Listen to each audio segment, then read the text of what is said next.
बच्चों, कैसे हो आप सब लोग? होप आप सब अच्छे होंगे। वेल, आई एम स्वाति निधि और मैं आपको पढ़ा रही हूँ chapter metal and non metal. ये मेटल एंड नॉन मेटल का 6 टॉपिक आज हम रीड करेंगे और इसके टॉपिक 1, 2, 3 और 5 ये प्रीवियस वीडियो में है, तो पहले आप प्रीवियस वीडियो को एक बार देखो ताकि आपको पता चले कि हम चैप्टर में रीड क्या कर रहे हैं और टॉपिक क्या कह रहे हैं, क्योंकि इस टॉपिक को पढ़ने का तभी फायदा होगा जब आप पहले प्रीवियस वीडियोस को देखोगे। फाइन, तो चलिए स्टार्ट करते हैं आज का टॉपिक 6। तो टॉपिक 6 है हमारा extraction of the highly reactive metals. Last video में आपको बताया गया था कि जो मेटल्स होते हैं 3 टाइप्स के हैं आपके, highly reactive, middle reactive and least reactive metal या लेस रिएक्टिव मेटल। मैंने आपको कहा था कि आज की वीडियो में मैं आपको हाईली रिएक्टिव मेटल्स के बारे में बताऊंगी, उनको कैसे एक्सट्रैक्ट किया जाएगा। फाइन, तो इसीलिए आज का जो टॉपिक है वो हाईली रिएक्टिव मेटल का एक्सट्रैक्शन। आज ओनली हम हाईली रिएक्टिव मेटल का एक्सट्रैक्शन रीड करेंगे, कल हम मिडिल रिएक्टिव और लेस रिएक्टिव या लीस्ट रिएक्टिव मेटल्स के एक्सट्रैक्शन को हम रीड करेंगे।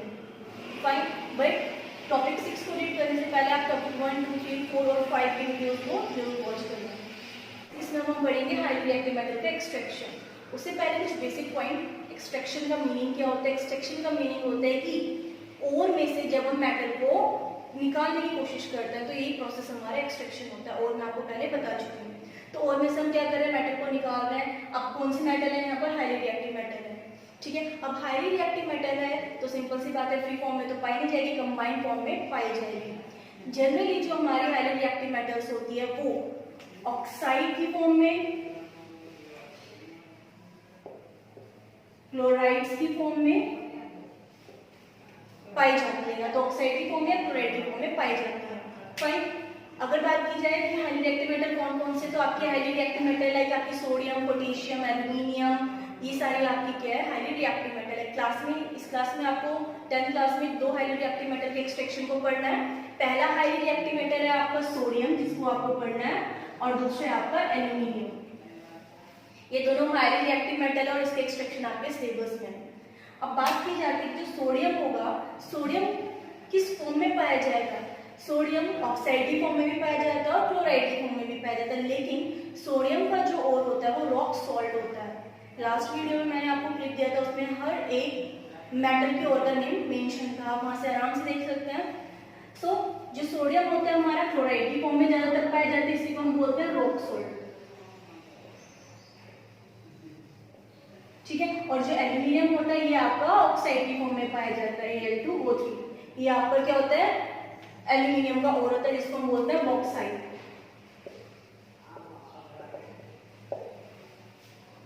फाइन, चलिए ये तो होगी एक बेसिक सी बात कि हाईली रिएक्टिव मेटल्स होंगे या तो क्लोराइड की फॉर्म में होंगे या ऑक्साइड की फॉर्म में होंगे। अब मैंने आपको एक प्रीवियस वीडियोस में ये भी बताया हुआ है, आप उन्हें अच्छे से वॉच करेंगे तो आपको पता चलेगा कि highly reactive metal, middle reactive metal और जो लीस्ट रिएक्टिव मेटल होता है उनको एक्सट्रैक्ट करने के जो मेथड होते हैं वो डिफरेंट होते हैं। दैट मीन्स 3 के 3 जो हमारे मेटल्स होते हैं, हाईली, मिडिल और लीस्ट, उनको हम एक ही मेथड से क्या नहीं कर सकते हैं, जनरली हम एक ही मेथड से हम उसको एक्सट्रैक्ट नहीं कर सकते हैं। सो दैट मीन हमारे पास अगर 3 मेटल है, 3 टाइप के मेटल है, तो सिंपल सी बात है 3 टाइप्स के हमारे पास क्या होंगे? एक्सट्रैक्शन के मेथड भी होंगे। तो पहले हम थोड़ा अपने माइंड में डाल लेते थे कि एक्सट्रैक्शन के प्रोसेसेस कौन कौन से हैं और हम किसमें कौन सा अप्लाई करने वाला है। तो चलिए मैं आपको बताती हूँ। बात की जाए अगर एक्सट्रैक्शन के मेथड की, तो जनरली जो एक्सट्रैक्शन के मेथड होते हैं, आपका जो सबसे पहला मेथड आता है वो आता है आपका इलेक्ट्रोलाइसिस। सेकेंड जो मेथड आता है, यहाँ आता है आपका reduction by carbon. Reduction by carbon को 2 पार्ट्स में डिवाइड किया गया है। एक तो किया गया है रोस्टिंग और दूसरा किया गया है आपका कैल्सिनेशन। कैल्सिनेशन एक तो किया गया है रोस्टिंग में और किया गया है कैल्सिनेशन में। जो थर्ड प्रोसेस है आपका बाय नेटिव मेटल्स। फाइन, तो ये 3 मेथड्स हैं जो हम यूज करेंगे। फर्स्ट मेथड जो यूज होता है वो होता है आपका हाईली रिएक्टिव के लिए। जो दूसरा मेथड जो यूज होता है वो होता है आपका मिडिल रिएक्टिव मेटल्स के लिए, और जो लास्ट मेथड है ये होता है आपका लेस रिएक्टिव मेटल्स के लिए। ठीक है, तो ये 3 मेथड हमारे लिए यूज होंगे। और आज हम पढ़ रहे हैं सिर्फ हाईली रिएक्टिव मेटल्स का एक्सट्रैक्शन, तो हम सिर्फ इलेक्ट्रोलिसिस के बारे में बात करेंगे। अब बात आती है कि हाईली रिएक्टिव मेटल्स कौन कौन से, मैंने अभी आपको पहले ही बता दिया है। हाईली रिएक्टिव मेटल्स लाइक आपके हो गए सोडियम, पोटेशियम, एल्यूमिनियम एक्सेट्रा।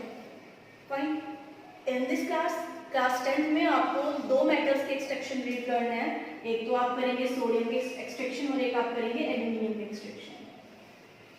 आई बात समझ में? तो पहला क्या करेंगे सोडियम का और एक करेंगे एल्यूमिनियम का। सोडियम का मैं करवाऊंगी, एल्यूमिनियम का आपके लिए होमवर्क रहेगा।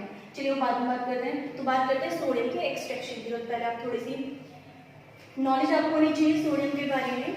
सोडियम एक हाईली रिएक्टिव मेटल है। सोडियम फ्री फॉर्म में नहीं पाया जाता है एटमॉस्फेयर में, नेचर में। तो सोडियम पाया जाता है कंबाइंड फॉर्म में, in the form of ores की फॉर्म में पाया जाएगा। अब जो ओर्स होते हैं आपके, जो सोडियम का ओर है, सोडियम के ओर का नेम है आपका रॉक सॉल्ट NaCl। अब इस प्रोसेस में क्या होगा, जो हम इलेक्ट्रोलिसिस प्रोसेस यूज करते हैं, इस प्रोसेस में हम क्या लेंगे, सबसे पहले सोडियम का ओर लेंगे। क्या लेंगे? ओर। ये हमने लिया सोडियम का ओर। क्या है और आपका NaCl, sodium chloride rock salt. ठीक है, लिख देते हैं रॉक सॉल्ट लिया। अब आप इस ओर की मोल्टन स्टेट बनाएंगे। इस ओर की क्या बनाएंगे? Molten state.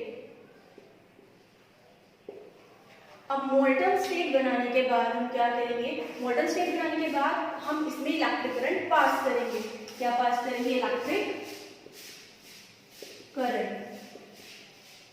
और इलेक्ट्रिक करंट का पास करने क्या प्रोसेस होता है? इलेक्ट्रोलिसिस प्रोसेस कहलाता है। ठीक है, इलेक्ट्रिक करंट पास करेंगे। अब इलेक्ट्रिक करंट पास करने के बाद क्या था, जो आपका मेटल था आपको ऑब्टेन होगा। एक प्रोसेस था जो मैंने आपको सिंपली बता दिया। अब इसको एक रिएक्शन की फॉर्म में मैं आपको करके बताती हूँ। देखो मैंने क्या कहा, सबसे पहले क्या मिलेगा? और मिलेगा। और क्या है आपका? NaCl। ये है आपका रॉक सॉल्ट। फाइन, जब आप इसमें से इलेक्ट्रिक करंट पास करेंगे, इलेक्ट्रिक करंट पास किया जाएगा। अब जो NaCl होगा पहले इसमें कन्वर्ट हो जाएगा, अपने आयंस में कन्वर्ट हो जाएगा। आयंस में कैसे कन्वर्ट होगा? Na positive plus Cl negative. हमें पता है Na पॉजिटिव होता है क्योंकि मेटल है। पहली वीडियो में बताया गया कि मेटल इलेक्ट्रोपॉजिटिव होता है और नॉन मेटल इलेक्ट्रोनेगेटिव होता है। तो मेटल पॉजिटिव और नॉन मेटल आपका नेगेटिव। तो इस तरीके से जब आपने इलेक्ट्रिक करंट पास किया तो जो NaCl था वो Na पॉजिटिव और Cl नेगेटिव में ब्रेक हो गया, टूट गया। तो इस तरीके से आपको सोडियम आयन और क्लोरीन आयन मिला। लेकिन हमें तो सोडियम आयन नहीं चाहिए, हमें तो सोडियम मेटल चाहिए। तो सोडियम मेटल किस तरीके से मिलेगी? इलेक्ट्रोलिसिस प्रोसेस आप पहले से ही पढ़ते आ रहे हैं, ज़्यादा डीपली नहीं, लेकिन थोड़ा सा आपको आइडिया। एक ऑपरेटर सबको पता, हम सेट करते हैं। इसमें 2 रोड लेंगे, एक एनोड होगी, एक कैथोड होगी। हमने इसको कनेक्ट कर दिया बैटरी से। भाई एक प्लेट आपकी पॉजिटिव प्लेट होगी, एक प्लेट आपकी नेगेटिव प्लेट होती है। आपको पता है पॉजिटिव प्लेट आपकी क्या है? एनोड है, और जो आपकी नेगेटिव प्लेट है वो आपकी क्या है? कैथोड। ठीक है, और यहाँ आपने क्या फिल किया है? आपकी मोल्टन स्टेट है, मोल्टन स्टेट ऑफ NaCl। अब जैसे NaCl की मोल्टन स्टेट थी, वो जब इलेक्ट्रिक करंट पास किया तो Na पॉजिटिव Cl नेगेटिव में ब्रेक हो जाएगी। अब जब Na पॉजिटिव और Cl नेगेटिव में ब्रेक होगी तो ये जो आयन होगा आपका Na पॉजिटिव आयन ही नेगेटिव प्लेट की तरफ जाएगा। तो जो आपका आयन होगा वो कौन से प्लेट में डिपॉजिट हो जाएगा? कैथोड प्लेट पर। और इसी तरीके से जो आपका नेगेटिव है वो कहाँ? एनोड प्लेट पर डिपॉजिट हो जाएगा। ठीक है, तो बात की जाए तो जो आपका ये Na पॉजिटिव होगा, ये जो आपका Na पॉजिटिव है, ये आपका मिलता है हमें कैथोड प्लेट पर। कैथोड प्लेट पर, कैथोड प्लेट पर क्या मिला आपको? ये Na पॉजिटिव। इसी तरीके से आपको एनोड प्लेट पर क्या मिला? एनोड इलेक्ट्रोड पर हमें मिला आपका Cl नेगेटिव। ठीक है, अब इस पॉजिटिव, ये बात बहुत समझने की है, ध्यान से समझिएगा। Na के पास पॉजिटिव है, Na के पास 1 पॉजिटिव है। 1 पॉजिटिव का मीनिंग क्या हुआ? कि उसके पास एक इलेक्ट्रॉन की कमी है, एक एटम को अपना एटम कंप्लीट करने के लिए। दैट मीन इसके पास अगर मैं एक इलेक्ट्रॉन ऐड करवा दूँ तो वो Na में कन्वर्ट हो जाएगा। तो मैंने इसमें एक इलेक्ट्रॉन ऐड करवाया। तो जब हम इसमें एक इलेक्ट्रॉन ऐड करवाएंगे तो ये कन्वर्ट हो जाएगा आपका एनिल में, और आपको मेटल चाहिए थी एनिल। इसी नोड पर क्या मिलेगा, क्लोरीन निगेटिव, क्लोराइड आयन मिलेगा। अब इसको भी तो हमें एटम में कन्वर्ट करना होगा, तो क्लोरीन जो होता है ये Cl2 में कन्वर्ट होगा। अब यहाँ पे Cl2 है तो इसको बैलेंस करने के लिए यहाँ 2 लगाना होगा। अब यहाँ पर 2 इलेक्ट्रॉन एक्स्ट्रा है, अब 2 इलेक्ट्रॉन एक्स्ट्रा है तो मैं, जब हम एनोड पर होते हैं तो एनोड पर हम कौन सी साइड, जो आपकी रिचेस्ट साइड है उस साइड हम इलेक्ट्रॉन ऐड कराएंगे। तो 2 इलेक्ट्रॉन यहाँ पर एक्स्ट्रा है तो यहाँ पर हम 2 इलेक्ट्रॉन को इस तरीके से ऐड करा के क्या करेंगे, बैलेंस कर देंगे। तो इस तरीके से कैथोड और एनोड पर हमें क्या मिला, कैथोड पर आपको मेटल मिली, ये आपकी सोडियम मेटल है जिसको हम एक्सट्रैक्ट कर रहे थे, ये आपकी सोडियम मेटल इसको हमने एक्सट्रैक्ट किया, ठीक है। तो इस तरीके से जो केमिकल इक्वेशन बनी इसकी, NaCl लिया, ये मोल्टन स्टेट रॉक सॉल्ट की, इलेक्ट्रिक करंट पास होगा और इलेक्ट्रिक करंट पास होने के बाद Na+Cl2 बनेगा, ठीक है। बैलेंस कर लीजिए इक्वेशन। तो इस तरीके से हाईली रिएक्टिव मेटल्स जो होते हैं वो इलेक्ट्रोलिसिस के प्रोसेस के थ्रू एक्सट्रैक्ट होते हैं। हमने क्या करा, हाईली रिएक्टिव मेटल मैंने बताया आपको या तो ऑक्साइड की फॉर्म में पाए जाएंगे या क्लोराइड की फॉर्म में पाए जाएंगे। सोडियम का एक्सट्रैक्शन आपके सिलेबस में सोडियम क्लोराइड की फॉर्म में पाया जाता है। सोडियम क्लोराइड इसका केमिकल नेम है और इसकी और का नेम है रॉक सॉल्ट। उसमें उसकी मॉडल स्टेट हम लेंगे, उसमें से इलेक्ट्रिक करंट पास किया, इलेक्ट्रिक करंट पास करने के बाद क्या होगा, Na पॉजिटिव Cl नेगेटिव में ब्रेक होगा। अब Na पॉजिटिव हमारा कहाँ मिलेगा, कैथोड पर मिलेगा। एक पॉजिटिव है तो 1 इलेक्ट्रॉन ऐड करें, कैथोड में इस साइड ऐड कराएंगे तो 1 इलेक्ट्रॉन ऐड करें क्योंकि 1 इलेक्ट्रॉन यहाँ पर है लेस, और ये किसमें कन्वर्ट हो गया, मेटल में कन्वर्ट हो गया। ऐसे आपको एनोड पे क्या मिला, आपको नॉन मेटल मिला, नॉन मेटल पर हमने इलेक्ट्रॉन को क्या करा, बैलेंस किया, और इस तरीके से हमें क्या मिला, क्लोरीन हमें किस पे मिली, एनोड पर मिली।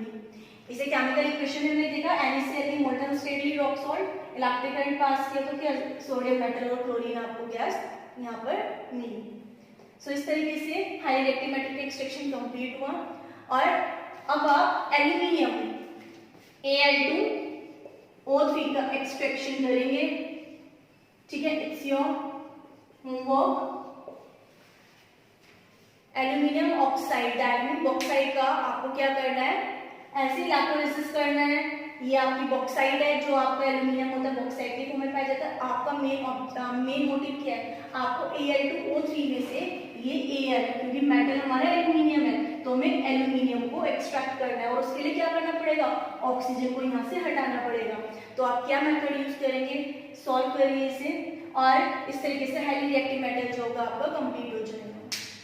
कल की वीडियो में हम किसी मिडिल रिएक्टिव मेटल के एक्सट्रैक्शन के बारे में पढ़ेंगे, विच इज वेरी इंपॉर्टेंट। सबसे इंपॉर्टेंट जो है मिडिल रिएक्टिव मेटल्स है, जिसमें से बोर्ड में हर साल कोई ना कोई क्वेश्चन राइज किया जाता है, और डेफिनेटली इस बार भी बोर्ड में जो होगा मिडिल रिएक्टिव मेटल से ही कोई ना कोई क्वेश्चन आपको मिलेगा।